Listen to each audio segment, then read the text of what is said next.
Hello students, अपने YouTube channel जीत maths classes में आपका हार्दिक स्वागत है। जो आपकी सिमिलरिटी एक्सरसाइज में 11.3 चल रही थी, उसके हमने कुछ क्वेश्चन तो कर लिए थे।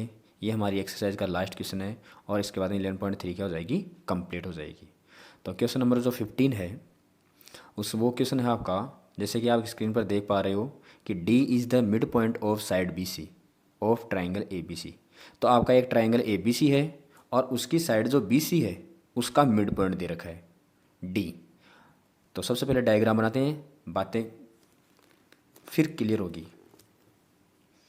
तो डायग्राम के लिए एक ट्राइंगल बनाते हैं, दासू सा triangle triangle A B C, नाम इसका है ए बी सी।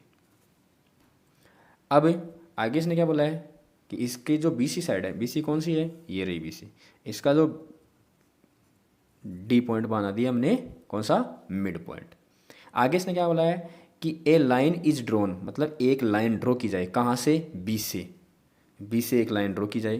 तो वो क्या कर रही है, बाइसेक्ट कर रही है एडी को। तो ये आपके पास में एडी बनाओ भाई पहले तो। अब इस एडी को क्या कर रही है, बाइसेक्ट कर रही है। बाइसेक्ट का मतलब क्या कर रही है, बराबर दो भागों में बांट रही है। किस पॉइंट पर, ई पॉइंट पर, ठीक है। और आगे जो ए सी एट पॉइंट अक्स, और इस ए सी को क्या कर रही है, वो अक्स पर। आप इस क्वेश्चन में थोड़ी सी लैंग्वेज में प्रॉब्लम हो सकती है कि bisect at D at point E and match या फिर ज्वाइन या फिर मीट, ऐसे बोल सकता है ना। ए सी एट पॉइंट अक्स, भाई ये क्या कर रही है, इसको तो बाइसेट कर रही है भाई। ए ई बराबर क्या है आपका, डी। लेकिन जो ए सी है इसको क्या कर रही है, अक्स पर क्या कर रही है, ये इंटरसेक्ट कर रही है। मतलब बाइसेक्ट नहीं कर, बाइसेक्ट का मतलब होता है बराबर दो भागों में बांटना, और इंटरसेक्ट का मतलब किसी भी रेशियो में इसको काट सकती है, ये है। तो इसने ये कहा था, एक बार वापस समझते हैं डायग्राम को, कि D is the mid point of side B C of triangle A B C. A B C का ट्राइंगल है और उसकी जो बी सी साइड है उसका जो D है वो क्या दे रखा है, मिड पॉइंट दे रखा है। और एक लाइन ड्रॉ की गई है, कहाँ से, इसे बी से, थ्रो बी, बी से। और वो क्या कर रही है, बाइसेट कर रही है एडी को। एडी को क्या कर रही है, बाइसेट का मतलब समद्विभाजक, दो भागों में बांट रही है इसको। और किस पर, ई पॉइंट पर। और ए सी को क्या कट कर रही है, वो अक्स पर कट कर रही है। तो आपको प्रूफ ये करना आगे दे रखा है। तो इसमें गिवन क्या है, सबसे पहले गिवन लिखते हैं। तो गिवन आप इस लैंग्वेज को ऐसा कैसा लिख सकते हो कि D is the mid point of ये, यहाँ यहाँ वही फलाना लिखना वर्ड सर है, ऐसे मत मुँह चलने लग जाए कि सर ये टर्म कौन सी होती है, फलाना लिखना गिवन क्या है इसमें, तो गिवन में डायरेक्ट लिख देता हूँ D is the mid point. इसका मतलब यहाँ से जो रिजल्ट निकल गया वो निकल गया कि बी डी है वो सी डी के बराबर होगी, पहली चीज़। फिर क्या कर रही है, इससे एक लाइन ड्रॉ की जाए, वो क्या कर रही है, ई को बाइसेट, इस ए डी को क्या कर रही है, बाइसेट। इसका मतलब ये भी दे रखा है आपको कि जो ए ई है वो बराबर क्या है आपका, डी ई या ई डी, ये भी दे रखा है। और इसको अक्स पर कर रही है, ये कोई लिखने की ज़रूरत नहीं है इसमें। प्रूफ क्या करना है, प्रूफ में देखो ये दे रखा है खूबसूरत सा आगे कि ई एक्स अपॉन में बी है वो बराबर किसका है, ए वन अपॉन थ्री के। तो ई एक्स अपॉन बी ई और एक अपॉन में इक्वल टू में कितना है, वन अपॉन ई, ये है आपका। तो इसमें आपको कुछ कंस्ट्रक्शन की स्टेप्स करनी होगी, और वो क्या करनी होगी, मैं लिख देता हूँ कंस्ट्रक्शन।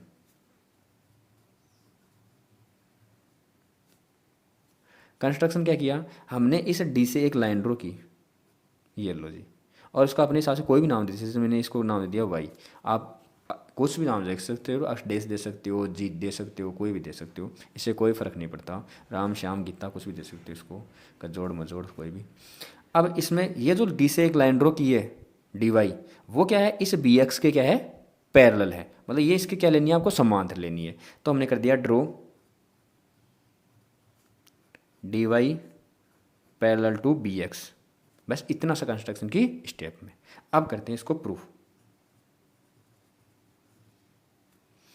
प्रूफ में क्या है, सबसे पहले आपको ट्राइंगल लेना है।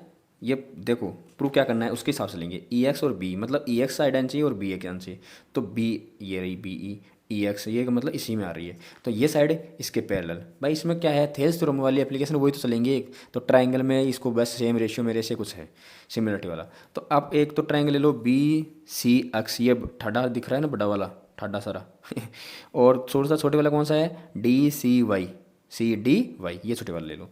तो इन triangle B C X and triangle D C Y, दोनों ट्राइंगल ले लिए। अब देखो दोनों में सी सी आ रहा है, ये देखो सी और यहाँ भी सी, तो एंगल सी इक्वल टू तो एंगल सी, ये तो कौन सा एंगल हो गया, कॉमन एंगल बोल सकते हो आप इसको, क्या बोल सकते हो, कॉमन एंगल, पहली चीज़। दूसरा, अगर ये जो लाइन है वो इस लाइन के पैरेलल, भाई आपने बाई कंस्ट्रक्शन किया है, ये जो लाइन है वो इस लाइन के क्या है, पैरेलल। हमें पता है कि पैरेलल लाइन के ऊपर वाला एंगल और ऊपर वाले एंगल आपस में क्या होते हैं, इक्वल होते हैं। कौन से एंगल बोलते हैं इनको, करस्पॉन्डिंग एंगल।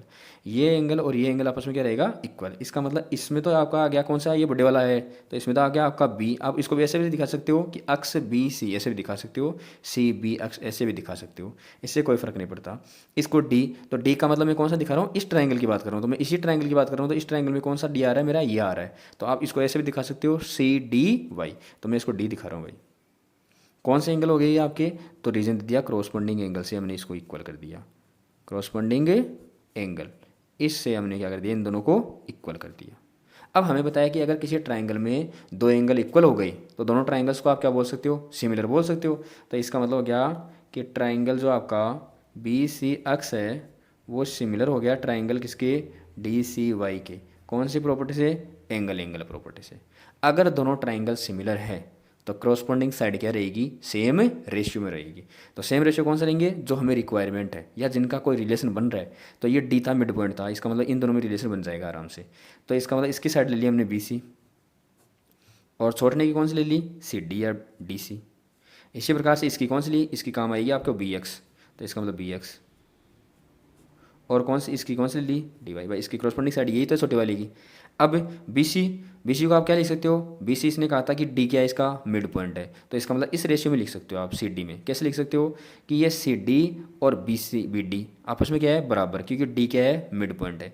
इसका मतलब जो बी सी है वो इस सी डी की क्या हो गई, डबल हो गई। यही तो हो गया ना भाई, ये वाला पार्ट और ये वाला पार्ट क्या है, आपस में बराबर है, बराबर है, तो इसका मतलब ये पूरा पार्ट है वो इसका भी डबल हो गया और इसका भी डबल हो गया। इसका मतलब इस बी सी की जगह आप क्या लिख सकते हो, बी सी की जगह डबल लिख सकते हो सी डी, और ये सी डी, ये हो गया आपका बी एक्स और अपॉन में क्या हो गया आपका डी वाई। तो ये तो कैंसिल आउट हो गया, तो ये तो बच गया 2, और ये हो गया आपका बी एक्स और अपॉन क्या हो गया, डी वाई। तो इसका मतलब क्रॉस मल्टीप्लाई करवा दो, तो या तो इसको ऐसे लिख दो कि D Y equal to B X और 2, ये यहाँ कर दिया, ऐसे मान लो कि वज्र गुणा करवा दिया, और ये तो यहाँ आ जाएगा और ये यहाँ आ जाएगा। ये हो गया आपकी इक्वेशन नंबर फर्स्ट। यहाँ तक मेरे हिसाब से समझ में आ गया होगा। अब बात करते हैं नेक्स्ट की, तो मैं थोड़ा इस साइड में ले लेता हूँ। अब कौन कौन से लेंगे, अब देखो ये जो ई था वो भी आपको रिलेशन में दे रखा था। कैसे दे रखा था कि बी से एक लाइन ड्रॉ की जाए जो ए डी को क्या कर रही है, बाइसेक्ट। बाइसेक्ट मतलब हम कौन कौन सा ट्राइंगल लेंगे, एक तो ले लेंगे ये ए डी वाई, और ए कौन सा ले लेंगे, ए ई एक्स। तो इसमें भी सेम ही है कि जो एंगल ए है वो तो क्या है, दोनों में कॉमन है, और इसका तो डी ए आएगा, इसका ई आ जाएगा, ये क्रॉसपॉन्डिंग एंगल आपस में क्या हो जाएंगे, इक्वल। तो इसका मतलब हो गया, आप सिमिलर लगा के भी लिख सकते हो या इस यहाँ सो भी कर सकते हो, इससे कोई फ़र्क नहीं पड़ता। तो इन triangle A D Y and triangle A E X, ये दोनों ले लिए। दिखाई तो हमें ए डी वाई ये वाला और ए ई एक्स, तो एंगल ए तो क्या हो गया, दोनों में कॉमन हो गया, तो इनको तो कॉमन टिका दो कि एंगल ए है वो तो एंगल ए, ये तो कॉमन एंगल। दूसरा क्रॉसपॉन्डिंग, तो इसमें तो कौन सा आ गया, बड़े वाले में, तो बड़े वाले में तो आएगा डी वाला मतलब ए डी वाई, और इसमें कौन सा आएगा, छोटे वाला मतलब ए ई एक्स। कौन से एंगल हो गए आपके, क्रॉसपॉन्डिंग एंगल। तो वही दो ट्राइंगल अगर आपस में दो एंगल इक्वल हो गए तो दोनों को क्या बोल सकते हो आप, सिमिलर बोल सकते हो। इसका मतलब ट्राइंगल जो आपका ए डी वाई है वो सिमिलर हो गया ट्राइंगल किसके, ए ई एक्स के। कौन सी प्रॉपर्टी से, एंगल एंगल प्रॉपर्टी से। अगर दोनों ट्राइंगल सिमिलर है तो क्रॉसपॉन्डिंग साइड क्या रहेगी, सेम रेशियो में रहेगी। तो अब हम वही लेंगे जिसकी ज़रूरत है। अब ये रिलेशन में है तो इसका मतलब हम कौन से लेंगे, इसकी ए डी साइड ले लेंगे। तो इसका मतलब यहाँ लिख दिया ए डी।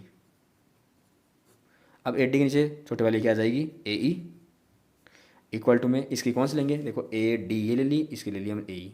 अब बड़ी वाली की लेंगे तो बड़ी वाली कौन सी लेंगे, डी वाई, और इसकी कौन सी आ जाएगी, ई एक्स। तो डी वाई अपॉन ई एक्स।